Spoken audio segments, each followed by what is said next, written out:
ब्रह्मपुर 2000 खास्पा साई आज मधुवैश्य समाज तरफ देवस्नान पालन करा जायछि।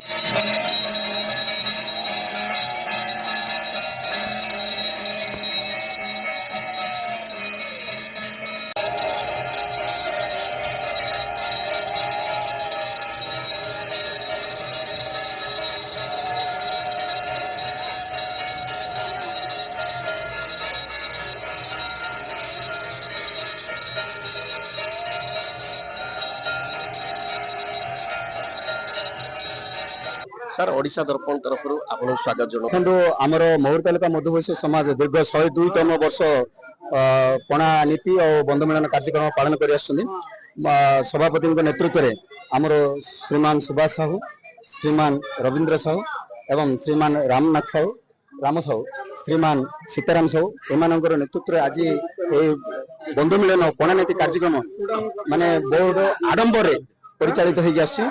मधुवैश्य समाज कहीं करती कार्य?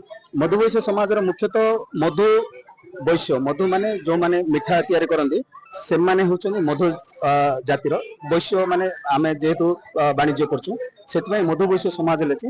एटा प्राय रजा अमल यही परंपरा चली आछि। एबे मध्य मधुवैश्य जो लोकालोचना को आसी पार नथिला, बहुत पछर थिला। हमरो मीडिया बा सोशल मीडिया बा हमरो पुराना कर्मकर्ता अवदान ये सब जो आज मधुवैश्य समाज बहुत आगू आयोजन करा जायछि। जो देवस्नान पालन करा होछि कोन पे पालन करा होछि? देवस्नान पूर्णिमा जगन्नाथंकर महा माने जे जतले भक्त मानको पतित पावन जगन्नाथ होचंदी पतित पावन से पतित को उद्धार करिया पई रथयात्रा करती। रथयात्रा पूर्व तांको देवस्नान करा जाय माने स्नान पूर्णिमा दिन ज्येष्ठ पूर्णिमा दिन तांको स्नान मंडप को आनी स्नान करा जाय। सेही दिन ही गजानन वेश धारण करती जगन्नाथ महाप्रभु। एई गजानन होचंती हमर मधुवैश्य समाजर कुल इष्ट। एई महुरी तालुका मधुवैश्य समाज तरफरु हमर एई गजानन वेश रे बहु हमर पूर्वज माने 102 वर्ष दीर्घ 102 वर्ष हेलानी एही देवस्नान पूर्णिमा दिन गजानन वेश जेतोळे महाप्रभु जगन्नाथ धारण करती पतित पावन माने पतित मान को उद्धार करने जो बाहर को बाहर समय अणसर नीति जीवा पूर्व यही गजानन वेश धारण करने समय आम मधुवैश्य समाज तांकर कुल इष्ट को ससम्मान सम्मान जनईकी आम पूर्वज माने जो नीतिकांति आमको समर्पण कर नीतिकांति आम पालन कर दीर्घ 102 वर्ष है। जो अधरपणा माने पणा अधरपणा तो रथयात्रा समय हुए किंतु आमर ये गजानन वेश समय महुरी तालुका मधुवैश्य समाज तरफरु आमर पूर्वज माने जो आमको नीतिकांति परंपरा आम कांध उपर भार देकी जाइछन समर्पण करके जाइछन से नीतिकांति को आम पालन करी आसुछु आ आसुथिबु मध्य आ एहर उद्देश्य होची आम मध्य समाज रे समस्त मध्य भाईचारा स्नेह बंधुता प्रेमर डोर को सुदृढ़ करने यही नीतिकांति आम पालन कर मधुवैश्य समाज माने होची गुड़िया जाति जे कि भगवान माने आमर हाथर तैयारी मिठा बा भोग खेचड़ी हो बा आमर लड्डू हो जहाँ भी हो भगवान पाखरे से लगी करा जाए।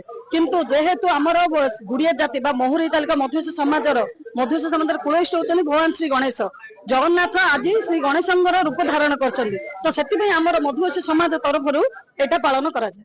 मधुवैश्य समाज आमर अछि गुड़िया जातिर ये गोटे ना जोटा कि आम गुड़िया बोली कहचे ताको आमे मधुवैश्य समाज बोली कहचे। किंतु अन्य जाति तैलिक बस्य बोली रचन जो माने तेली जाति बस्य जाति अच्छे कुमुडी जाति इमती जो प्रकार प्रकार अच्छा ता भर आम मधुवैश्य समाज गुड़िया जाति की नहीं तैयारी गुड़िया जाति बहुत दिन है आमर रही आगुरी आमर पूर्वपुरुष मान चली आसुले बर्तमान आमर ये पिला माने आज से लोकलोचन को आनी पुरातन लोक मैंने कला बेले टी कम चलता एवं बहुत जोरदार रे आरंभ चलुची।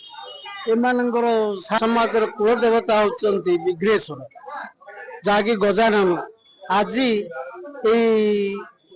देवस्नान पूर्णिमा रे जो आमर पर्व चली पणा भोग से गजानन वेश को धरिकी आमर चली से आमे तार परंपरा हिसाब से मधुवैश्य समाज तरफ आमे